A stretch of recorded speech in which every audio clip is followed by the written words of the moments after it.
පින්වත්නි මේ ධර්ම මාර්ගයේ යනකොට අපට ඉලක්කයක් තියෙන්න ඕන. ගමනාන්තය ගැන අදහසක් තියෙන්න ඕන. ගමනාන්තය ගැන අදහසක් නැති ගමනක් තියෙන්නේ කොහොමද? ගමනාන්තයක් නැති ගමනක් ගැන අපට හිතා ගන්න බෑ. සාමාන්‍යයෙන් අපි බස් එකට ගොඩ වුණාම පළවෙනි කතා බහ මොකද්ද? ඔයා කොහෙටද යන්නේ? ඔයා කොතනද බහින්නේ? එතකොට ඔබට අදහසක් තියෙනවා.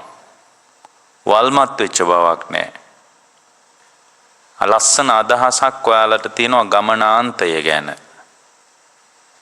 එතකොට අපේ ගමනාන්තය ගැන අපිට මොකද්ද තියෙන අදහස? ඔබට නිකන්වත් හිතෙනවද මම කොහේ යයිද? මං කොහේ ඉඳලාද ආවේ? මේ දැන් මට මොකද්ද වෙලා තියෙන්නේ? ඇත්තටම මම කවුද කියලා ඔබ ඔබෙන් ප්‍රශ්න කරන්නේ නැති තාක්කල් ඔබට ගමන ගැනවත් ගමනාන්තය ගැනවත් කිසිම අදහසක් නැහැ. අයාලේ යෑමක් විතරයි අපේ ජීවිතවල තියෙන්නේ. ඒ නිසා මේ බුදුරජාණන් වහන්සේගේ ශ්‍රාවකයා එයා යන ගමන ගැන එයා දන්නවා. ඒ වගේම යාගේ ගමන් මගේ විඩාව සංසිඳුවන අවස්ථා ගැනත් දන්නවා. දැන් මේ දිනවල මේ බෞද්ධ රූපවාහිනියෙන් මේ සන්ධ්‍යාවේ යන දේශනා විමාන වස්තුව ඇසුරු කරගෙන සිද්ධ කරන්නේ. විමාන වස්තුවේ තියෙන දෙවිවරු අතරට ගියපු කතාන්දර. නන්දන විමානෙත් එහෙම කතාවක් තියෙන්නේ. මට වමනයි ඒ කතාවට වඩා. ඒ බඳු තත්ත්වයකට පත්වෙච්ච කෙනෙක්ගේ ඇතුළාන්තේ කොහොමද වැඩ කරන්නේ? ඒ බඳු තත්ත්වයටපත් වෙන්නේ කොහොමද කියලා කියන්නේ. මොකද අපිට බොහොම පොඩි කාලෙකින් මේ ජීවිතය අතහැරිලා යනවා. නමුත් අපි ගමනාන්තය ගැනවත් ගමන ගැනවත් කිසිම අදහසක් නැතුව අපි මේ ගමනට එකතු වෙලා ඉන්නවා. ගමනාන්තය ගැනවත් ගමන ගැනවත් අපිට කිසිම අදහසක් නැහැ. එහෙම අදහසක් නැතුව තමයි අපි මේ ගමනට එකතු වෙලා ඉන්නේ. දැන් බුදුරජාණන් වහන්සේ අපට අනුදැන වදාලා මේ ගමන් මඟ තුල උන්වහන්සේගේ දේශනාව අපට ලස්සනට පැහැදිලි කරනවා අපේ කුසල සංස්කාරයන්ගේ වැඩිමත් එක්ක කොහොමද අපේ භව ගමනේදී සුගතිය හෝ දුගතිය පැනවෙන්නේ කොහොමද කුසල අකුසල තත්ත්වයන් මත කියලා. පින්වත්නි මේ මනස තුල මැවෙන මානසික ගතියක් අපට තියෙනවා. ඒ මානසික ගතිය බාහිර ලෝකයට සසඳන තාක්කල් භවය කියලා එකක් පැනවෙනවා. භවය කියලා එකක් පැනවෙනවා. ඒ මානසික ගතිය බාහිර ලෝකයට සසඳන ගලපන තාක්කල් තමයි පින්වත්නි මේ භවය කියන එක පැනවෙන්නේ. ඉතින් මේ භව සංස්කාරයන්ගේ ස්වභාවය අනුව අපි යන ගමන් මඟ තීරණය වෙනවා. අවශ්‍ය නම් කෙනෙකුට සදාතනික නිවීම, ඒ කියන්නේ මේ නිවනටපත් වීම දක්වාම මේ ධර්මයේ ඇසුරු කරන්න පුළුවන්. බුදුරජාණන් වහන්සේ කවදාවත් පින අභිනන්දනය කළේ නැහැ, පින් රැස් කිරීම බැහැර කළේ නැහැ, පින අභිනන්දනය කළෙත් නැහැ. බුදුරජාණන් වහන්සේ වදාළේ පින විදර්ශනා කරන හැටියටයි. මේ අපේ ජීවිතය ඇතුලේ වෙලාවකට පින විපාකයේ පිණිස ඉදිරිපත් වෙනවා. ඒක ඒ වෙලාවට අපි හරියට සතුටු වෙනවා. පින විපාකයේ පිණිස ඉදිරිපත් වුණාම අපි හරියට සතුටු වෙනවා. සුඛ ආස්වාදයේ තමයි හිතේ තියෙන්නේ. හැබැයි පින්වත්නි ඒක අනිත්‍ය වෙලා යන එක. ඒකයි මිනිසුන්ට හැම වෙලාවකම hina වෙලාම ඉන්න බැරි. මේ කුසල අකුසල සංස්කාරයන් අපේ ජීවිතවල ඉදිරිපත් වෙනවා. ඒ සුඛාස්වාදයට අදාළ කුසල සංස්කාරයන් අනිත්‍ය වෙලා යනකොට පින්වත්නි අකුසල සංස්කාරයන් අපිට ඉදිරිපත් වෙනවා. ඒ අකුසල සංස්කාරයන් ඉදිරිපත් වෙනකොට අර සුඛාස්වාදයේ පදනම් කරගත්ත කුසල සංස්කාරයන්ගේ අනිත්‍ය වීමත් එක්ක තමයි පින්වත්නි අකුසල සංස්කාරයන් ඉදිරිපත් වෙන්නේ. ඉදිරිපත් වුණාට පස්සේ මිනිසුන්ට සෝසුසුම් කඳුළු ජීවිතේ දුක් වේදනා එක ගත කරන්න වෙනවා. ඒක මේ කවුරුවත් හදාපු එකක්වත් ලෝකයේ කෙනෙක් එහෙම දුන්න එකක්වත් නෙමෙයි. Tamanගේ ඇතුලේ කුසල කුසල සංස්කාරයන් හැසිරෙන විදිය පින්වත්නි. කුසල කුසල සංස්කාරයන් අපේ ජීවිතවල හැසිරෙන විදිය.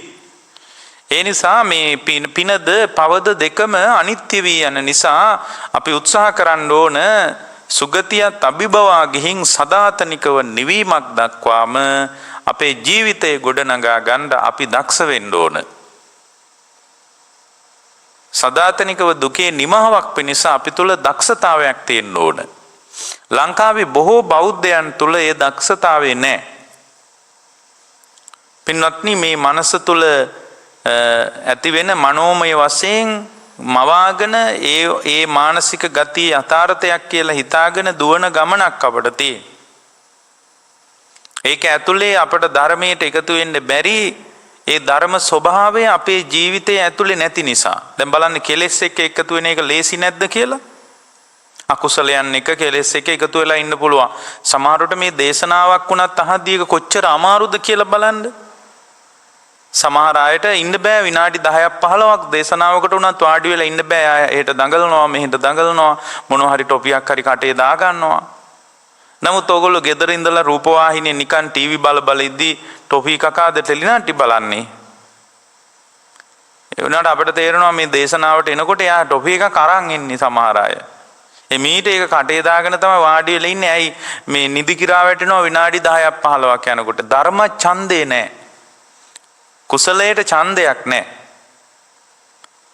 ආපු කමට වාඩි වෙලා ඉන්න කමක් තියෙන්නේ. මේ කුසල ඡන්දය කියන එක හරිය වමනා කරනවා නැත්තම් පින මෝරන්නේ නැහැ. සුගතිය ගැන මොන කතාවද එහෙමනම්? ඔයගොල්ලෝ හිතනවාද දැන් මේ දවස්වලම විමාන වස්තු පාලියෙන් ලංකාවේ චිරප්‍රසිද්ධ දේශකයන් වහන්සේලා ඇවිල්ලා බෞද්ධ රූපවාහිනිය හවස 4ට සජීවී දේශනාවේදී අර විමානයේ මේ විමානයේ කී අපිට දැන් උගන්වනවා. ඔයාලා හිතනවාද ඔයගොල්ලෝ බොහොම පහසුවෙන් මේ බඳු සුගතිගාමි තත්ත්වයන්ට දෙවිවරු අතරටපත් වේවි කියලා ඔයගොල්ලන්ට නිකන් හිතෙනවද? පින්වත්නි සුගතියට යන්නේ බොහොම දුෂ්කර දෙයක්. ඒකට හේතුව තමයි කෙනෙක්ගේ ජීවිතයේ ඇතුලේ ඔය විමාන වස්තුවේ තියෙන සුගති භූමියට යමෙක් එකතු වෙන්නේ හොඳට ශ්‍රද්ධාව වඩලා තියෙන්න ඕන. එයා ධර්ම මාර්ගය තුල ඉන්න ඕන. ඒ වගේම යාට සතර සතිපට්ඨාන ආදී ධර්මයන් පිළිබඳ යම් අදහසක් තියෙන්න ඕන. මේ ඇති වෙන නැති වෙන ලෝකයක්, අනිත්‍ය වී යන ලෝකයක්, මේ ලෝකයේ මත තැවරිලා ඉන්න ඕන ලෝකයක් නෙමෙයි, මේ කලකිරිය යුතු ලෝකයක් කියලා එයාට යම්කිසි ආකාරයක මේ සමුදය සත්‍යද නිරෝධ සත්‍යද ඇති වෙන නැති වෙන ස්වභාවය පිළිබඳ යම්කිසි අදහසක් තියෙන්න ඕන. ඒකට අපි සතිය කියලා කියනවා. දරුවෝ ගැනත් හිතනවා, බිරිඳ ගැනත් හිතනවා, ස්වාමියා ගැනත් හිතනවා, ගෙවල් දොරවල් ගැනත් හිතනවා, ඉඩ කඩන් දීපල මිල මුදල් ගැනත් හිතනවා, රටේම ඉන්න දේවල් ගැන හිතනවා. එහෙම හිතා ඉන්නකොට යාගේ සිත වික්ෂිප්තයි, විසිරුණු සිතක් තියෙන්නේ. ඔගොල්ලෝ හිතනවා දෙබඳු විසිරුණු සිතකින් කෙනෙක් මිය ගියොත් සුගතියයි කියලා. යන්නේ නැහැ. මේ විමාන වස්තු පාළිය අපි කතා කළාට තේරුමක් නැහැ. මේ අපි බලන්න ඕන යමෙක් සුගතියට පත්වීමට අයිති ආධ්‍යාත්මික ගුණධර්ම මොනවද කියලා. ඒ ගුණධර්ම අපි කියනවා සේක ධර්ම කියලා, ඉන්ද්‍රිය ධර්ම කියලා විතක කතා කරනවා. සද්ධා, විරිය, සති, සමාධි, ප්‍රඥා. සමාධිය කියලා කියන්නේ මේ ඒ පුද්ගලයාගේ සිත නොවිසිරී පවතින්න ඕන. විසිරෙන සිතක් නම් තියෙන්නේ නොයේ කර්මණු පස්සේ දුවන ගමන් මැරුණොත් එහෙම ඔයාලා හිතනවද සුගතියයි කියලා? ලංකාවේ කාන්තාව උදේ කාලේ මැරුණොත් කොච්චර බණ අහලා හිටියත් දුගතිය යන්නේ. හොඳට බලන්න ලංකාවේ කාන්තාව උදේට කොච්චර කලබලයිද කියලා. විසිරුණු සිතකින්ද වැඩ කරන්න කියලා. ඒකට සමහරට නෑ ඉතින් මම නම් ඉන්න උත්සාහ කරනවා හාඳුරනේ මේ දරුවොත් එක්ක බෑ. මේ අපේ ගෙදර අයත් එක්ක බෑ. හැම එකක්ම මගෙන් මිල්ලනවා, රෙදි අයන් කරන්න ඕන, කෑම බඳින්න ඕන, කෑම පෙට්ටියට කෑම එක දාන්න ඕන, වාහනේ ඉන්න කලින් බබාව ලෑස්ති කරන්න ඕන. ඉතින් මේක යුද්ධයක් නේ හාඳුරනේ කියලා කිව්වට ඔයාලා එහෙම කිව්වා කියලා ඕගොල්ලොත් එක්ක දුක බෙදා ගන්නට ඔය දරුවෝවත් ස්වාමියාවත් කවුරුවත් එන්නේ නැහැ. මේ සංසා ඉපදි මෙරි යන ගමන හුදෙකලා ගමනක්. තාන් අත්වැල් අල්ලගෙන යන එකක් නෙමෙයි. ඒ නිසා කොයි මට්ටමකද වුණත් අපි දක්ෂ වෙන්න ඕන නොවිසිරුණු සිතකින් වාසය කරන්න. අපේ සිත් ගොඩාක් විසිරිලා උදේ ලංකාවේ කාන්තාවක් 5 ඉඳලා 9 විතර වෙනකන් ඉන්නේ පුදුමාකාර විසිරුණු සිතකින්. ඔයාලා හිතනවද සුගතියයි කියලා? අපි ලස්සනට දේශනාව කරද්දි කියනවා මෙහෙම දන් දීලා හරිය ගියා. මේ විදියට මේ පන්සිල් සමාදන් වෙලා එයා ඒකෙදි මැරිලා අන්න සුගතිය ගියා කියලා කියනවා. නමුත් අපි ඉන්නේ විසිරුණු සිතකින් නම් අපි ඉන්නේ අවදානමක පින්වත්නි. ඒ බඳු අවදානමක් ඇතුලේ කවුද ඔබට කිව්වේ සුගතිය යනවා කියලා? ඒක බොරුවක් නේ පින්වත්නි. පින්වත්නි පළවෙනි එක තමයි අවදානම තේරුම් ගන්න ඕන. අවදානම තේරුම් ගන්න නැති කෙනා අවදානමෙන් මිදෙන්නේ නැහැ. මිදෙන්නේ මෙහෙමයි කියලා කෙනෙක් කතා කළාට අවදානම තේරුම් ගන්න ඕන. අපි ඉන්නේ අවදානමක. අපි ඉන්නේ හෙටක් නැති ලෝකයක. අපි මේ මොන විදියට පිළිවෙලට ඇවිල්ලා මේ බඳු ශාලාවක වාඩි වෙලා හිටියත් අපි ඉන්නේ හෙටක් නැති ලෝකයක. අපි මේ එකතු වෙන්නේ හෙටක් නැති රාත්‍රියකට. හෙට ඉර පායන්නේ නැහැ නෙමෙයි, ඉර පායනකොට මට නැගිටින්න පුළුවන් වෙයිද කියන ඊටාම අවිනිශ්චිත අසාර්ථක ඕනෑම වෙලාවක වැටෙන්න පුළුවන් ජීවිතයක් නේ අපිට තියෙන්නේ. ඒ බඳු ජීවිතයක් තියෙන බව අපි අමතක කරන්න හොඳ නැහැ. එහෙම ජීවිතයක් අපිට තියෙන්නේ. එතකොට ඒ බඳු ජීවිතයක් ඇතුලේ අපි රසවත් කළාට වැඩක් නැහැ. මෙහෙම සුගතියට ගියාලු. ඇත්තටම සද්දා මාත්‍රයක් කෙනෙක් සුගතියට අරන් ගියා. නමුත් ඒ කාලේ මිනිසුන්ගේ සිත් මෙච්චර අවුල් නැහැ. අද මිනිසුන්ගේ හිත කොච්චර අවුල් වෙලාද කියලා බලන්න. කොච්චර කැළඹුණු මානසිකත්වයක්ද තියෙන්නේ කියලා බලන්න. අරමුණක් ගානේ කොච්චර විසිරිලා හිත කියලා බලන්න.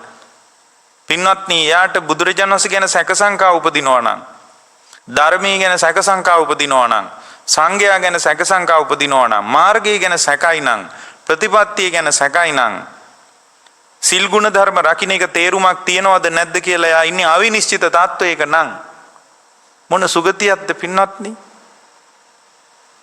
හැම වෙලාවකම එයාගේ සිත පේන්නේ නැත්තම්, එයාගේ සිත දකින්න එක කුසලයි කියලා එයා පිළිගන්නේ නැත්තම්,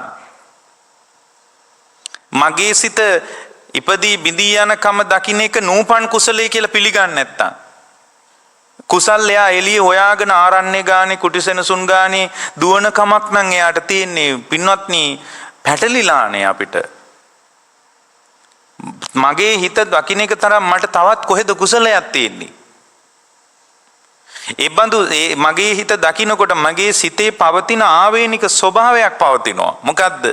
ඉපදෙන බිඳෙනකම, හටගෙන නිරුද්ධ වෙනකම, ඇති වෙලා නැති වෙලා යනකම, ඒ ඉපදීම බිඳීම මත පිහිටා අනිත්‍ය වශයෙන්, මගේ සිත අනාත්ම වශයෙන්, අනේ මගේ පාලනයෙන් ගිලිහිච්ච සිතක් නේ මට තියෙන්නේ කියලා එයාට දකින්න පුළුවන් නම්, ඒ දකින්න එක නූපන් කුසලයේ විදියට දකිනවා නම්, ඒ බඳු ශ්‍රාවකෙක් තමයි යාන්තම් ඔය විමා සුගතිය පැත්තටවත් යන්නේ. ස්ථිරයි. එයා අනිවාර්යෙන් මේ චින්තනය දිනු කළොත් මේ ජීවිතේදීම සෝතාපන්න ඵලයටපත් වෙනවා. ඒක ස්ථිරයි පින්වත්නි. එතකොට දැන් ඒ වගේම එයාට එයාගේම ගතද, එයාගේම සිතද ජරා මරණ ශෝක පරිදේව දුක්ඛ දෝමනස් උපායාසයන්ගෙන් බැට කන විදිය යාට කියව ගන්න බැරි නම්, එහෙම කියවා ගන්න බැරි තැනක පින්වත්නි එයාට තියෙන්නේ අසමාහිත සිතක්. ඒ බඳු සිතක් තියෙන කෙනා මේ මාසෙකට සැරයක් පන්සලට දානි දුන්නා කියලා එයාට ලොකු ගැළවීමක් නැහැ. මේ සංසාරේ එච්චරට අවදානම් එකක්. අරමුණක් ගානේ සිත නොසන්සුන් නම්, විසිරිලා නම්, අසමාහිතයි නම්, කලබලකාරීකමක් නම් තියෙන්නේ. ඒ කලබලකාරී මානසික ස්වභාවයක් ඇතුලේ පින්වත්නි අපට සුගතියක් නැහැ. පින්වත්නි, ඔබට ඔබේ ජීවිතයේ ඇතුලේ විදර්ශනාත්මක හැකියාවක් නැත්නම්, එහෙම හැකියාවක් නැති තැනක විදර්ශනා ඥානය, යථාභූත ඥානය, ලෝකේ ඇත්ත ඇති සැටියෙන් දකින්න හැකියාව අපිට එහෙම දකින්න බෑනේ. අපි දකින්නේ අපිට ඕන විදියට. මිනිස්සු කියන්නේ නිකන් කතාවටත් කියන්නේ මේ මං කරන්නේ මට ඕන දේ. ඒකට මැදිහත් වෙන්න එපා කියලා මිනිස්සු කියන්නේ. මං දන්නවා කරන්න ඕන එක කියලා. එයාගේ හුදු මතවාදයට වටිනාකම් දෙනවා උදයත්ත ගාමිනී ප්‍රඥාවකින්. එහෙමත් නැත්නම් යථාභූත ඥානයකින් එයා අත්දකින්න ලෝකේ දකින්න වෙනකොට එයාට ඕන විදියට ලෝකේ කියවනවා. එයාට ඕන විදියට ලෝකේ බලපෑම් කරන්න හදනවා. ඇයි? එයාගේ ජීවිතේ ප්‍රඥාව හොඳටම මොට වෙච්ච එක. එහෙම ප්‍රඥාව මොට වෙච්ච තැනක අපි කතා කරනවා සුගතියට යෑමක් ගැන. පින්වත්නි, අපි ඉන්නේ සුගතියට යන්න පුළුවන් මට්ටමක නෙමෙයි. යාන්තම් සුගතියකට යන්නේ ඇතුලේ ධර්මයක් වැඩිච්ච මිනිහෙක් විතරයි. මේ කාලේ අපිට ලොකු අභියෝගයක්යි කෙලෙස් වට කරලා ගහන්නේ. කෙලෙස් වට කරලා ගහන්නේ. ඔබට ඔබට තියෙන පුංචි දෙයයි කරන්න. මොකක්ද දන්නවද? සුගතියට යන්න පුළුවන්, නිවනටපත් වෙන්න පුළුවන්. මේ ලෝකේ රිද්මය කියවන්න පින්වත්නි. මේ ලෝකේ එකම රිද්මයකට යන්නේ. හොඳට ලෝකයට ඇහුම්කන් දීගෙන ඉන්න. ලෝකයට කන් දෙන්න උදේට නැගිටලා. හොඳට ලෝකයට යථාර්ථවාදීව ඇහුම්කන් දෙන්න. කුරුල්ලෝ කෑ ගහනකොට හිතන් දකින්න තිරිසන් ලෝකේ දුක. හරි ආස්වාද ජනක උදෑසනක් විදියට කුරුල්ලෝ නාද කරන උදෑසනක් පිළිගන්න එපා. කෙලෙස් සහගත ලෝකයෙන් පිළිගත්තට කමන්නේ. ගෙදර තියෙන මාළු ටැංකිය දිහා බලාගෙන තිරිසන් ලෝකේ දුක දකින්න. එතකොට ඔය පින්නතුන්ලාට මාළුන්ට කෑම දානවා වෙනුවට ලොකු ආධ්‍යාත්මික මට වැඩක් තියෙන බව දැනි. තමන්ට වෙන ගමන් මගක් තියෙන බව දැනි. ඒක තේරුම් ගන්න පින්වත්නි. ඒ ලෝකේ රිද්මයට ඇහුම්කම් දෙන්න. හැම වෙලාවකම ලෝකේ අතවනනවා එක දෙයකට. මොකද්ද? ඔබ ඉපදී සිටින්නේ නැවත නූපද වීම පිණිසයි කියන ලෝකේ යථාර්ථය කියන්නේ මේ ස්වභාව ධර්මයේ රිද්මය නිරතුරුව උත්සාහ කරනවා. අපි ඒකට ඇහුම්කම් දෙන්නේ. ඒ ලෝකයේ රිද්මයේ දේශ බලාගෙන ලෝකයේ මේ බිඳෙන විදිය, හටගෙන බිඳින විදිය, ඉපදිලා නිරුද්ධ වෙන විදිය, සමුදේ වෙලා නිරුද්ධ වෙලා යන විදිය, මේ අනාත්මීය ලෝක ස්වභාවය තුල මේ ලෝකය වසඟේ පවත්වන්න බැරි බව, ලෝකය එකම රිද්මයකට ගලාගෙන යන විදිය, මේ ස්වභාවික රිද්මයට අවශ්‍ය තාලයක් තියෙන බව ඔය පින්නතුන්ලා දකින්න. එහෙම දැකලා ඔයාලගේ ජීවිතේ දිහාට හැරෙන්න. ඔයාලගේ ජීවිතේට හැරිලා ඒ රිද්මය Tamanගේ ඇතුලේ වැඩ කරන විදිය බලන්න. තමන්ගේ ඇතුලේ රිද්මයේ ස්වභාව ධර්මයට අයිති රිද්මය තමන්ගේ ඇතුලේ වැඩ කරන විදිය බලන්න. ඒ තමන්ගේ ඇතුලේ වැඩ කරන රිද්මයයි මේ ස්වභාව ධර්මයේ රිද්මයයි ස්වභාවිකත්වයට අයිති රිද්මය අතර වෙනස බලන්න. එතකොට ඔයාලට පෙනේවි මේ පැත්තේ ස්වභාව ධර්මයේ අවිඥානිකයි, මේ පැත්ත සවිඥානිකයි. ඔච්චරමයි වෙනස. ඊට පස්සේ බලන්න මගේ විඥානයේ නිරුද්ධ වුණොත් මට මොකද්ද වෙන්නේ? අර ස්වභාව ධර්මයටම එකතු වෙන එක විතරයි වෙන්නේ. මේ කොස් ගස් වලට, පොල් ගස් වලට, අරවට මේවට පැටලි හිටියට කිසිම උරුමයක් නැති ජීවිතයක්. උරුමයක් නැති ජීවිතයක්.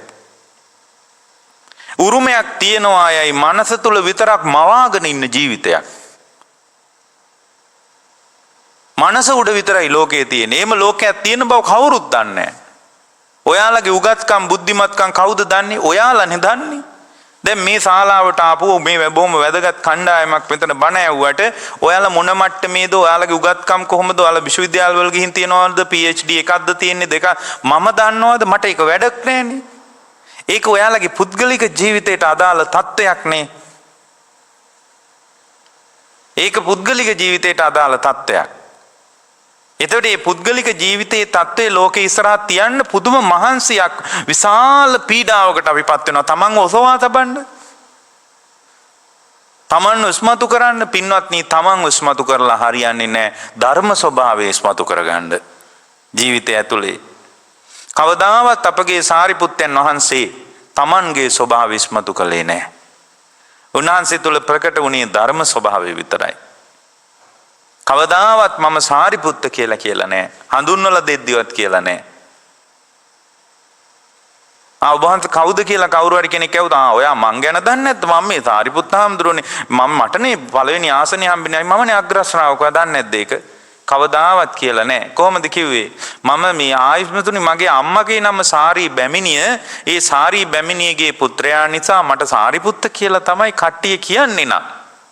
එතකොට තමයි අර ආයත දාඩිය දාන්නේ. අනේ මේ බුද්ධ ශාසනයේ පළවෙනි ශ්‍රාවකව සාරිපුත්ත මහරහතන් වහන්සේ නව මේ කියලා. අර ධර්ම ස්වභාවයට එකතු නම Taman ඔසවා තබන්න, ආත්මීය ස්වභාවයකින්, පුද්ගල භාවයකින් ලෝකයේත් එක්ක පැටලෙන්න එයා තුල දඟලීමක් නැහැ. එයා ඇත්තට මහන්සි වෙන්නේ නැහැ. ඒක හේතුව තමයි ඔය පින්නතුලට මෙන්න මේ ටික තමයි කරන්න තියෙන්නේ. පළවෙනි එක ස්වභාව ධර්මයට කන් දෙන්න. සුගතියේ බය නැතුව යයි. නිදාගෙන නැගිට්ටා වගේ සුගති විමානයක යාගේ ජීවිතේ පහළ වෙයි. ඇයි එයාගේ ඇතුලේ නිකන් ආයාසයකින් නෙමෙයි નિરાයාසයෙන් ගුණධර්ම වැඩෙනවා. මේ ස්වභාවයට එකතු වුණාම නිකන් අපිට දැන් ගුණධර්ම කියලා අමුතුවෙන් වෙලාවක් ඕන වෙලාන එක හදන්න.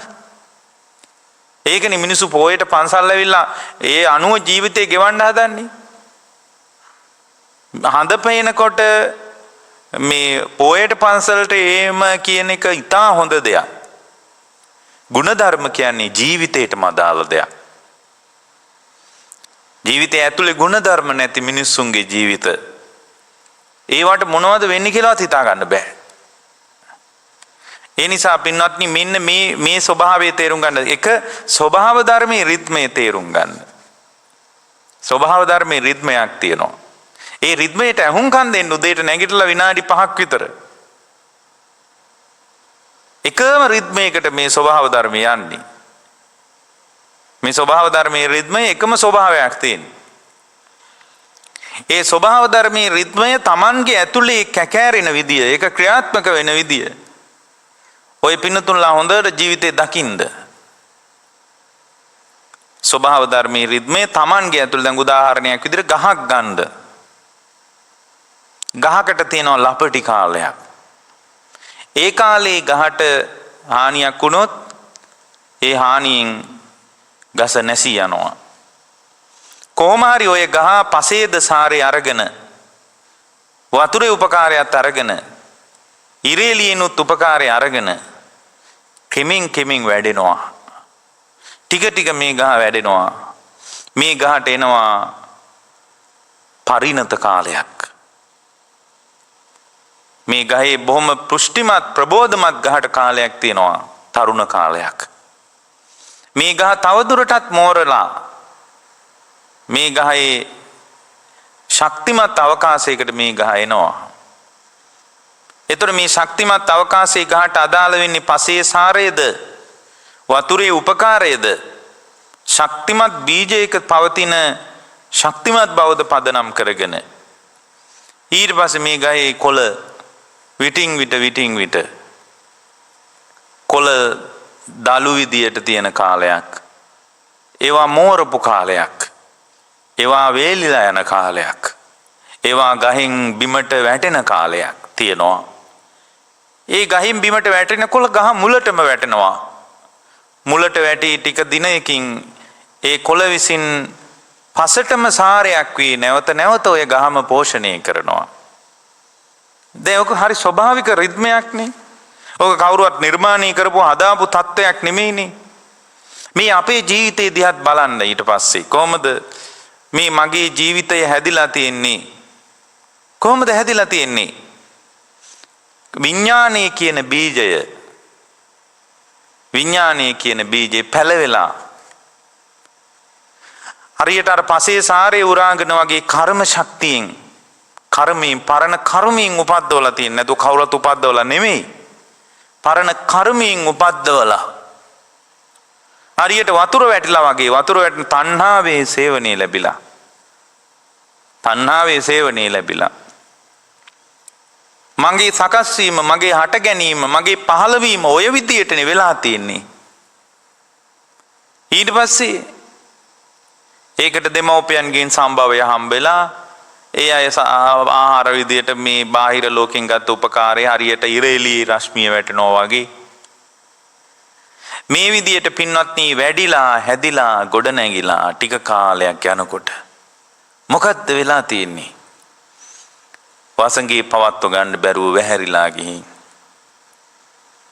වසඟේ පවත්ව ගන්න බැරුව වැහැරිලා ගිහින් පින්වත්නි අර ගහේ කොළවලට දලු වෙච්ච කාලයක්, මෝරපු කාලයක්, වේලිච්ච කාලයක්, නටුවෙන් ගිලිහෙන කාලයක් තිනවා වගේ මගේ ජීවිතයත් ඔය වගේ අවකාශයන් කීපයකට එකතු වෙලා දැන් ඉන්නේ කොයි අවකාශයේද කියලා ඔයාලා තම තමන්ව තීරණය කරගන්න. තම තමන් ඒක තීරණය කරගන්න ඕන. ඒක මේ එළියේ වයස හංගන්න දරුවාට කමන්නේ ඒක. තමන් තීරණය කරගන්න මගේ ස්තරය, මගේ ප්‍රවේශය කොතනද කියලා තමන් තීරණය කරගන්න. ඊට පස්සේ එයාට සිද්ධ වෙනවා ළඟදි දවසක මේක අතාරින්න.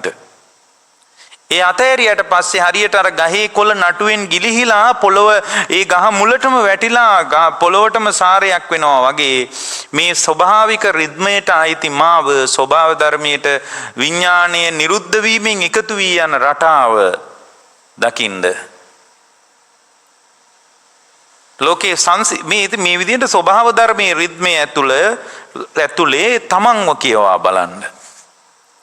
ස්වභාව ධර්මයේ ගහකොළ අතර මේ ස්වභාව ධර්මයේ හමාගෙන යන හුළඟ අතර මේ මහ පොළොවේ ස්වභාවය මත මේ ගලාගෙන යන වතුරේ ස්වභාවය මත මගේ ස්වභාවයද වෙන තැන වෙනස් වෙන තැන දකින්න. මොකක්ද මේ වෙනස් වෙන තැන? ඒ වෙනස් වෙන තැන තමයි පින්වත්නි මම විඥානයක් තියෙනවා මට සිතක් තියෙනවා. මේ ස්වභාව ධර්මයේ සිතක් නැහැ. ස්වභාව ධර්මය හා මාතර පවතින ඒකායන වෙනස්කම එපමණයි. සිත නිරුද්ධ වුණොත් මොකද වෙන්නේ? මේ පඨවි ධාතුවටම එකතු වෙනවා. මේ ස්වභාව ධර්මයට අයිති මේකනේ හොයන්න බැරි ටික කාලයක් ගියාට පස්සේ. මේ පසටම එකතු වෙලා හොයාගන්න බැරි මට්ටමට හරියට මේ ඇට කෑලි පවා මේ ඇඟ ඇතුලේ තියෙන ඇටකටු ටික පවා රටහුණු කෑල්ලක් පොඩි කරාම පොඩි වෙලා යනවා වගේ මේ මහ පොළොවට මේකතු වෙලා යනවා. මේ වෙනස සිතක් තියෙන කම විතරයි. මෙහෙම බලනකොට මෙබඳු ස්වභාවයකින් යුක්ත මා කවරක් කළ යුතුද කියලා ධර්මයේ දෙස බලන්න. ඒ ධර්මයේ දෙස බැලුවට පස්සේ අනිවාර්යයෙන්ම අවබෝධයේ පැත්තට හැරෙන්න ඕන. ඕක තමයි බුදුරජාණන් වහන්සේගේ කාලේ ඕන තරම් කෙලෙස් වලින් බැටකාපු කොහොම කෙලෙස් වලින් බැටකෑවත් ඒ බඳු මිනිස්සෙක් නිවුනේ ඔය පාරේදීනේ පින්වත්නි. අද මේ නිවීම පිණිස මිනිස්සු ගොඩාක් පොත් පෙරලන්න ලෑස්ති බව පේනවා. දැන් කොච්චර අපි පොත් පෙරළුවාද? එහෙම පෙරලපු පොතකින් මොකක්ද අපට ලැබුණු සදාතනික සැනසීම? සැනසීම මෙසේ වෙයි කියලා අනාගත සැනසීමක් පිළිබඳ අදහසක් දල්වා පොත කියවා නිමා කළා විතරයිනේ. අපගේ බුදුරජාණන් වහන්සේ වදාළේ අනාගත සංසිඳීමකට වඩා මේ මොහොතේ නිවෙන්නේ කොහොමද? මේ වෙලාවේ සෝතාපන්න ඵලයට පත් වෙන්නේ කොහොමද? වර්තමාන ධර්ම විදර්ශනා කරන්නේ කොහොමද? වර්තමානයේ මානසිකාර කුසලතාවයේ දියුණු කරගන්නේ කොහොමද? අදම මේ ධර්මයේ මත පිළිසරණ හදාගන්නේ කොහොමද? ධර්මයේ ඒකනේ අපිට පෙන්වුවේ. එතකොට මේ අදාදම මානසිකාර කුසලතාවයේද ප්‍රඥාවේ කුසලතාවයේද නැති වුණොත් අපිට විමානයකුත් නැහැ. ඇත්තටම සදාතනික නිවීමකුත් නැහැ. සදාතනික මේ පාරේ හිටියොත් බය වෙන්න දෙයක් නැහැ. එයා සුගතියට යයි. මේ පාරේ තවත් ඉස්සරහට හයියෙන් අල්ලගෙන ගියොත් එයා සදාතනික නිවීම දක්වා යයි. එහෙම නැත්තම් බෑ පින්නොත්නි. දැන් බුදුරජාණන් වහන්සේගේ කාලේ හිටියා බිම්බිසාර රජුරෝ.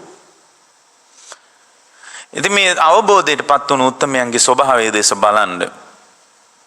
අජාසත් රජුරෝ හරියට දුක් දුන්නා. අන්තිමට මේ ගිජ්ජකූට පර්වතයේ සමීපයේ එක තැනක හිර කළා. කඳු පන්තියක. එයා ඈතින් දැක්කේ බුදුරජාණන් වහන්සේගේ ගන්ධ කුටිය. කවදාවත් එයා හිතුවේ නෑ මෙච්චර ආරාම හැදුවා. අනේ බුදුරජාණන් වහන්සේ ඇයි මල් ළඟට ඇවිල්ලා අපේ පුතාට තේරුම් කරන්නේ නැත්තේ මේ කතාව?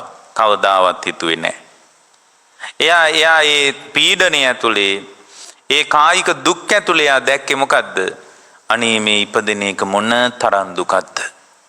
අද මා දුක් විඳින්නේ මගේ දරුවා නිසා නොව ඉපදිච්ච නිසා නේද? අන්න ධර්මයක් තියෙන කෙනා එළිය කෝලහලයකට එළිය අරමුණු හොයන්නේ නැහැ. එළිය අරමුණු හොයාගෙන ඒවත් එක්ක පැටලෙන්නේ ධර්මයක් නැති මිනිස්සු. ධර්මයක් තියෙන මිනිස්සෙක් හැම වෙලාවකම එයා බලන්නේ ධර්මයක් තියෙන කෙනා හැම වෙලාවකම බලන්නේ ධර්මයට අදාළ වන ආකාරයට. එතකොට යාට තණ්හාවට අවකාශයක් ඇති වෙන විදියට නෙමෙයි ආලෝකේ බලන්නේ. තණ්හාවට අවකාශයක් ඇති වෙන විදිය තමයි Taman තුල ඇති වෙන ස්වභාවය බාහිර ලෝකයට දානවා. දාලා හිමීරෙන් බේර ගන්නවා. එහෙම ඇඟ බේර ගන්න කමක් බුදුරජාණන් වහන්සේගේ ශ්‍රාවකයට නැහැ. භාගතුන් වහන්සේගේ ශ්‍රාවකයා ඒ බඳු කෙනෙක් නෙමෙයි. එතකොට දැන් බලන්න බුදුරජාණන් වහන්සේගේ ස්වභාවයේ දෙස. ධර්මයේ ජීවත් වෙන කෙනා මගපල පැත්තට ආපු කෙනා එයා බලන්න එයා කොඩා පීඩා නැති නෑ. හොවාන් උනත් පීඩාව තියෙනවා. කනස්සල්ලක් තිබ්බා. හැබැයි එයා ඒ කනස්සල්ලට හේතු බාහිර ලෝකේ පැත්තට දාලා පැත්තකට උනේ නෑ. ඒ වගේම බාහිර ලෝකයෙන් එයා ප්‍රශ්නයක් කරගත්තෙත් නෑ. ඇයි මේ බුදුරජාණන් වහන්සේ ළඟ මෙච්චර බොහොම දියුණු ශ්‍රාවකයෝ ඉන්නවා මොග්ගල්ලාන මහරහතන් වහන්සේ වගේ ඇයි අපේ පුතාට තේරුම් කරන්න බැරි? කවදාවත් හිතුවේ නෑ. එයා කවදාවත් එයා හිතුනේ එයා හිතුවේ බුදුරජාණන් වහන්සේ ඉපදීම දුකයි කියලා වදාලා ඒ ඉපදීමේ දුක රජාටත් පොදුයි යාචකයටත් පොදුයි. අනේ උපන් නිසා විඳවන්න ඕන දුක්ඛ ස්කන්ධයක් වේද ඒ දුක්ඛ ස්කන්ධේ මා පැරණි සංස්කාරයන් විසින් මාම ගොඩනගා ගත් එකක්. ඒවායේ ඵලයේ මාම භුක්ති විඳින්න ඕන. ඒ අතීත සංස්කාරයන්ගේ ප්‍රතිලාභය නේද මට අද මේ වළඳන්න සිද්ධ වෙලා තියෙන්නේ. අනේ බුදුරජාණන් වහන්සේ කර්මය නිරුද්ධ කරන්නට කියලා වදාළ දේ මොන සානං ඇත්තද කියලා එයා බැලුවේ. එහෙමයි බැලුවේ. කනස්සල්ලකටපත් උනේ නැහැ. දැන් බිම්බිසාර රජුරන්ගේ හිටියා බිසවුන් වහන්සේ කේමා බිසව. ගියේ නැහැ විහාරෙට. ආරාමෙට කැමති උන්නේ නැහැ. බිම්බිසාර රජු සෝතාපන්නයි. බිසවුන් වහන්සේ කැමති උන්නේ නැහැ යන්න. ඉතින් මේ බිසවුන් වහන්සේගේ අකමැත්ත නිසා හරිම අකමැති ආරාමයට යන්න. මොකද එයාට අදහසක් තිබ්බා බුදුරජාණන් වහන්සේ මේ ලස්සනට අඳිනවට ලස්සනට විලාසිතා කරනවට ලස්සනට ඉන්නවට අකමැති බුදුරජාණන් වහන්සේ කියලා. එයාට අදහසක් ගින් තිබ්බා. ඇයි අනිත්‍ය ගැන කියනවා අනාත්මය ගැන කියනවා අසුභය ගැන කියනවා විස්තර කර අසාරත්වය ගැන කියන. එතකොට එයාට හිතුණා එයා ටිකක් ගොඩාක් අර මේ විවිධාකාරයේ මේ විලාසිතාවලට කැමති කෙනෙක් වෙන්න ඇති. එහෙම කෙනෙකුට හිතෙන්න පුළුවන් මේ ජේතවනාරාමයේ කියන්නේ ඒවට අකමැති තැනක් කියලා. එයා කවදාවත් ආරාමයට ගියේ නැහැ. ඒ වුණාට බිම්බිසාර රජුගේ ප්‍රශ්නයක් කරගත්තේ නැහැ. ඉතින් එයා කවදාවත් ආරාමයට නොගියන් බිම්බිසාර රජු හරි සද්ධාවන්ත කෙනෙක් නේ. එයා රාජ සභාවේදී දෙවිවරු අතර මේ ඒ ආරාමේ සුන්දරත්වය කියන්න ගත්තා. ජේතවනාරාමේ උද්‍යානයේ තියෙන අලංකාරත්වය එයාට අර ගී කියලා කවි වලින් ඕක කියන්න ගත්තා.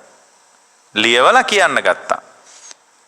වීණා වයමින් වීණාකරුවන් ඕක කියනකොට එයාට හිතුණා වෙලාවක යන්න ඕන ඔය ආරාමේ බලන්න. බුදුරජාණන් වහන්සේ හම්බ වෙන්න නෙමෙයි පොඩක් ඔච්චර ලස්සන උද්‍යානයක් නම් පොඩක් ගිහින් එන එක හොඳයි නේ කියලා ගියා. ඉතින් බිසවුන් වහන්සේ මේ යන්නේ තනියෙන් නෙමෙයි පිටසක් එක්කනේ යන්නේ. එදා අපගේ බුදුරජාණන් වහන්සේ ධර්මයේ දේශනා කරනවා. ඒ ධර්මයේ දේශනා කරනකොට අර විශාල පිරිසකට හරීම ලස්සන කෙනෙක්. උන්වහන්සේ ධර්මයේ කියනකොට කන අහකට ගන්න හිතෙන්නේ එච්චර රසවත් ධර්මය. ලස්සන ධර්මයේ කියනවා. අර පිරිස පොඩ්ඩක් වාඩි වුණා එතන. මේ බිසවුන් වහන්සේට දැන් නිකන් යාටත් හිටගෙන ඉන්න බැරි කමට අයිනක කණුවකට හිමීට හේතු වෙලා එයාත් ටිකක් වාඩි වුණා.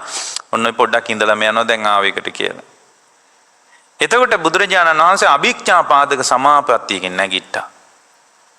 නැගිටලා ලස්සන කාන්තාව දෙන්නෙක් මේක ප්‍රසිද්ධ සිද්ධියක් නේ. ලස්සන කාන්තාව දෙන්නෙක් බුදුරජාණන් වහන්සේට චාමර සලන විදියට යම්කිසි එ르දියක් පෑවා කියනවා. ඒක වෙන අයට දැක්කේ නෑ කියනවා. ඉතින් අර කණුවට මුවා වෙලා ඉන්න ගමන් නිකන් ස්ටේජ් එක පැත්ත බැලුවා. බලනකොට දැක ලස්සන තරුණිය දෙන්නේ. හරිම ලස්සනයි. බුදුරජාණන් වහන්සේ පවන් සලනවා. එයාට හරි පුදුමයි මේක. අසුභය ගැන අසාරත්වය ගැන අනිත්‍ය ගැන කියන බුදුරජාණන් වහන්සේ ඉස්සරහා මෙහෙම දෙන්නෙක් ඉන්න එක ඒක කොහොමද වෙන්නේ? එයා අර ලස්සන ස්ත්‍රීන් දෙස එයා සමහරට එයාත් අර විලාසිතාව වලට ආසා නිසා ලස්සන දේවල් වලට කැමති කෙනෙක් ලස්සන දේවල් දැක්කම මේ ලස්සන දේවල් දෙස බලනවනේ. ඒ දෙස බලාගෙන හිටියා. ඒ බලාගෙන ඉන්නකොට එයා දැක්ක මේ ලස්සන දෙන්නා වැහැරෙන විදිය. බුදුරජාණන් සමාපත්තියට සමවැදිලා කරපු දෙයක් නෙමෙයි. භාගතුන් වහන්සේගේ එ르දිය නෙමෙයි. එතකොට අර දෙන්න කෙලීම වයසට ගිහින් දුර්වල වෙලා කොන්ද කුද වෙලා කෙස් සුදු පාට වෙලා හැම රැලි වැටිලා එහෙම ඇදගෙන වැටෙනවා එයා දැක්කා. දහම් සභාවේ කවුරුත් ඒක දැක්කේ නැහැ. ඒක දැක්කාම එයාට නිකන් අභ්‍යන්තරය තුළ යම් කම්පනයක් ඇති වුණා.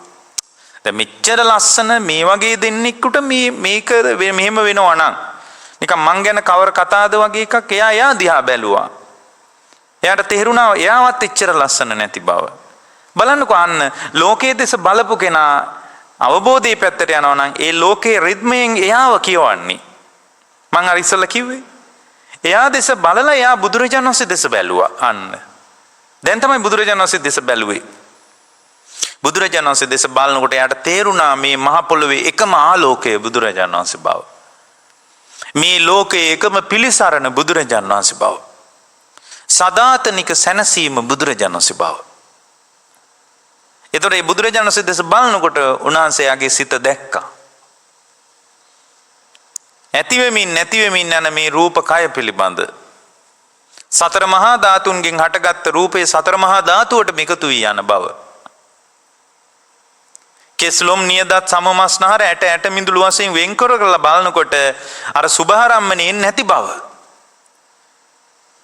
සුභාරම්මණයෙන් නැති බව. ඇට සැකිල්ලකට මස් සොතලා හැම නහර වැල් වලින් ගැට ගහලා මහම කිනුත් වහලා සිවියකින් ඔපමට්ටම් දාලා තියෙනකොට ඒ ඔපය ගැන විතරක් අපට සංවේදීකමක් පවතින බව. එයාගේ ජීවිතේ සම්පූර්ණයෙන් උඩු යටි කරුණා. මේ අසාර ලෝකයේ අනිත්‍ය වී යන ලෝකයේ කඩා වැටෙන ලෝකයේ එකම එක ආලෝකයක් පවතින බව. ඒ ආලෝකය නම් බුදුරජාණන් වහන්සේ බව.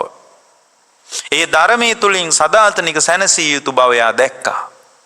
එයා සම්පූර්ණ ජීවිත වෙනස් කරගත්තා. අවසානෙට එයාගේ කෙස් ටික කපලා බුද්ධ ශාසනයේ සදාතනික පිළිසරණ හොයාගෙන ආවා. මාලිගාවෙන් එළියට බහැපු නැති අය මැටි පාත්‍රයක් අතට ගත්තා. බලන්න මිනිසුන්ගේ ජීවිත වෙනස් වෙන විදිය. හරි මාන්නක්කාරකමින් හිටපු අය ගයක් ගානේ ගෙපිලි වලින් පින්නපාතේ වඩින මට්ටමට වෙනස් වුණා. ඒ වෙනස්කම ඇති උනේ කොහොමද? අපි අතුලේ මාන්නේ වගේ එකක් කඩන එක අපිට හරි අමාරුයි. බලන්නකෝ අර ස්ත්‍රීන් දෙස බලාගෙන හිටියා. ඒ ස්ත්‍රීන් තුල ක්‍රියාත්මක වෙන රිද්මයානුකූල වෙනස්කම් විපරිණාමය අන්‍ය ස්වභාවයකට පත් වෙන විදිය, වැහැරෙන විදිය, කඩාගෙන වැටෙන විදිය, සම්පූර්ණයෙන් තිබුණු ප්‍රියජනක මනාප ස්වභාවය සම්පූර්ණයෙන් කන පිට හැරෙන විදිය අය දැක්කා. ඊට පස්සේ එයා ඒ කතාව දිහා බලලා එයා දිහායි බැලුවේ. එයා දිහා බලනකොට එයාට තේරුණා එයා තුලද මේ රිද්මය ක්‍රියාත්මක බව. එයා තුලේ රිද්මය ක්‍රියාත්මක වෙනකොට ඇතිවෙච්ච අර කම්පනයත් එක්ක එයා බුදුරජාණන් වහන්සේ දෙස බැලුවා. මෙබඳු ධර්මයකින් ඉපදෙන බිඳෙන හටගෙන නිරුද්ධ වෙන ඇති වෙන නැති වෙන ලෝකයේ ඇතුලේ කඩාගෙන වැටෙන ලෝකයට එකතු නොවීම පිණිස මට තියෙන එකම ජවය බුදුරජාණන් වහන්සේගේ ධර්මයේ විතරයි කියලා ධර්මයේ පිළිබඳ අසහාය සද්ධාවකට ආවා. ඒ සද්ධාව මත පිහිටා යා සදාතනිකව නිවි ගියා. එතකොට මේ විදියට බලන්න පුරුදු වෙන්න. ලෝකයේ රිද්මයේ දෙස බලන්න. මේ ලෝකයේ රිද්මයේ Tamanගේ ඇතුලේ ක්‍රියාත්මක වෙන විදිය බලන්න. ඒ ක්‍රියාත්මක වෙන විදිය දැකලා පින්වත්නි ඔබ ධර්ම ස්වභාවය දෙස බලන්න. ධර්මයේ දෙස බලන්න. එතකොට එකම ආලෝකයේ එකම පිළිසරණ එකම රැකවරණයේ ධර්මයේ බව පෙනේ. ධර්මයේ බව පෙනේ. එතකොට එයා සංවේදී වෙන්නේ එයාගේ ඇතුළාන්තය ගැනමයි. Tamanගේ ඇතුළාන්තය ගැන සංවේදී මිනිහෙකුට කවදාවත් වරදින්නේ නැහැ නේ පින්වත්නි. මම මගේ ඇතුළ ගැන සංවේදී නම් ඒ මගේ ඇතුළේ සංවේදීකමට අපි කියන්නේ සති සම්පජඤ්ඤය කියලා. මගේ ඇතුළේ සිද්ධ වෙන රිද්මය තේරුම් ගන්න එකට කියන්නේ සතිපට්ඨානය කියලා. ඒ මගේ ඇතුළේ රිද්මය තේරුම් ගන්නකොට මගේ සිත මැදහත් වෙනවා. ඒකට කියනවා උපේක්ෂාව කියලා. ඒ උපේක්ෂාවකටපත් වුණු සිත උපේක්ෂාවටපත් වෙච්ච බවට සිතක් නේ තියෙන්නේ. ඔයාලා මැදහත්ද නැද්ද කියලා මම දන්නවද? ඒ මැදහත්කම කියන එක සිතට අදාළ තත්වයක් නේ. ඒ මැදහත් බව පවා ඒ මැදහත් සිත පවා මැදහත් වෙන ආකාරයට මානසිකාරය කිරීමෙන් හටගත් එකක්. කවුරුත් හදාපු එකක් නෙමෙයි. මානසිකාරය නිරුද්ධ වෙනකොට මැදහත් බවද නිරුද්ධ වී යන ආකාරය යමෙක් දැක්කොත් එහෙම ඒක දැකලා මැදහත් සිතද විදර්ශනාවට ගත්තොත් එයා කෙලින්ම නිවනටපත් වෙනවා. සත්‍ය අවබෝධයේ පැත්තට එකතු වෙනවා. දැන් අද වෙලා තියෙන්නේ මේ යම් කෙනෙක්ගේ අකුසල සංස්කාරය සිතට ගලාගෙන එනකොට අකුසල සංස්කාරයන්ගේ ගැලීමක් තියෙනකොට යා මොකද කරන්නේ? ඒ අකුසල සංස්කාරයන් මතම පිහිටා ඉන්නවා.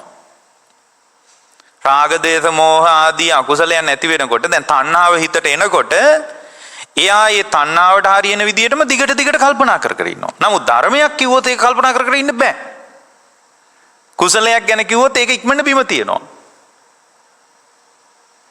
දැන් ඒක අපේ හිත හුරු වෙලා තියෙන විදිය බලන්න. ස්වභාවයෙන්ම අය සුගතියට යන විදියට හැදිච්ච හිත නෙමෙයි අපිට තියෙන්නේ.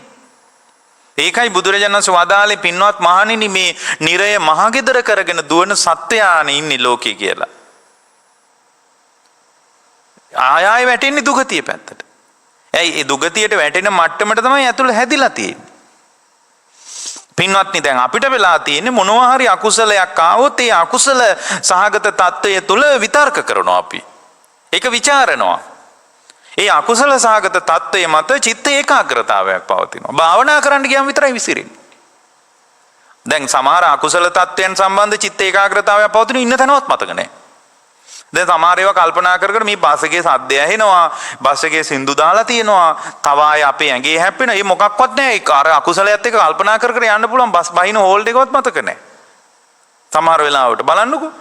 සමහර ඒවා කල්පනා කර කර යනකොට ළඟ ඉන්නේ කවුද? ඒක මොකක්වත් මතක නැහැ. ඒ කියන්නේ ඊටාම කලබලකාරී උද්වේගකාරී පරිසරයක පව අපිට අකුසලයේ වඩන්න පුළුවන්.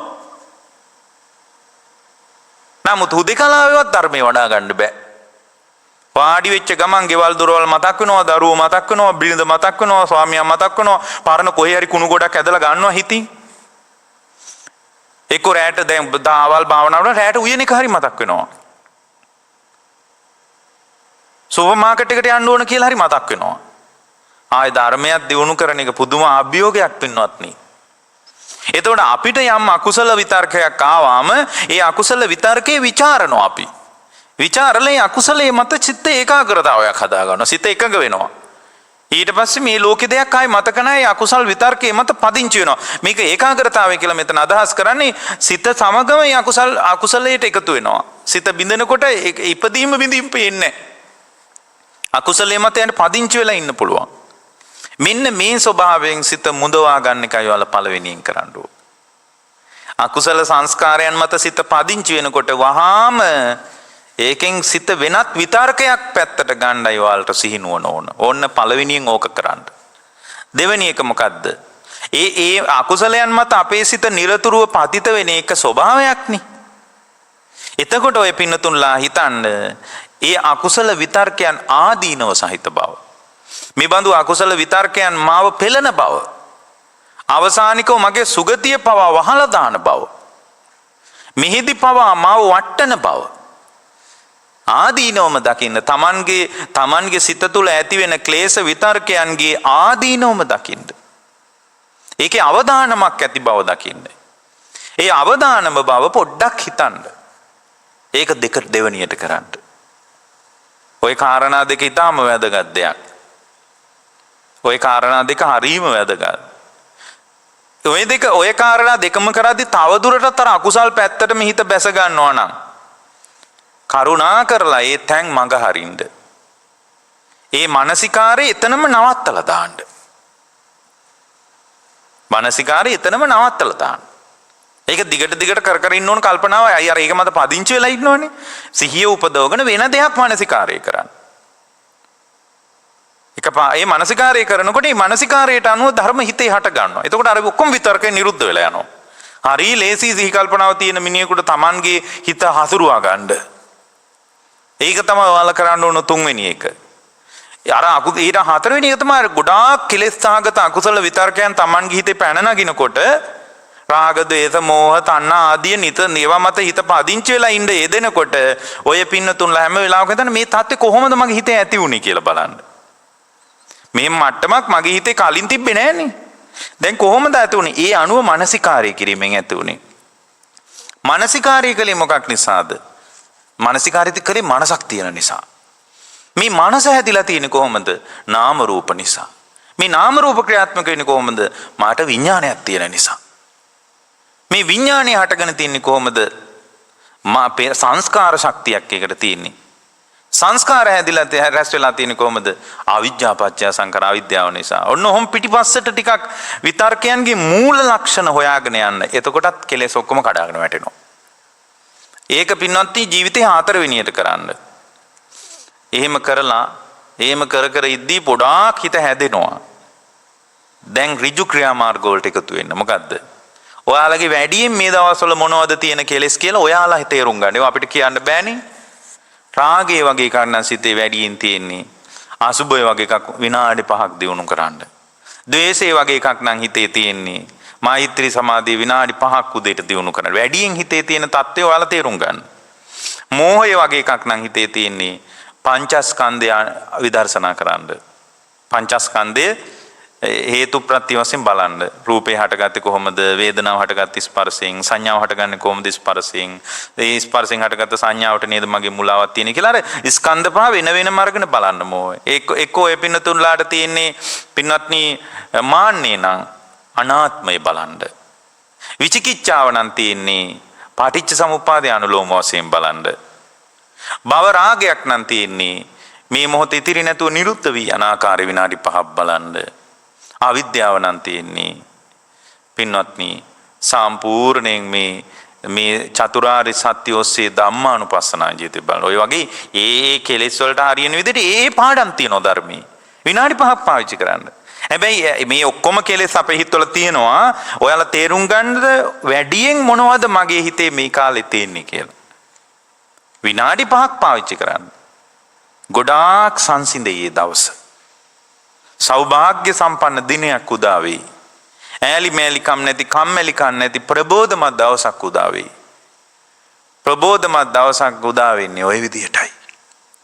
ජව සම්පන්න දවසක් උදා වෙයි. හරි ක්‍රියාශීලී දවසක් උදා වෙයි. බලන්න ලංකාවේ මිනිස්සු හරි ක්‍රියාශීලීකමෙන් දුර්වලයිනේ. ඒ බඳු ක්‍රියාශීලී බවක් උදා වෙයි කරලා බලන්න. අද්දුටුවයි ප්‍රත්‍යක්ෂයි මේවා.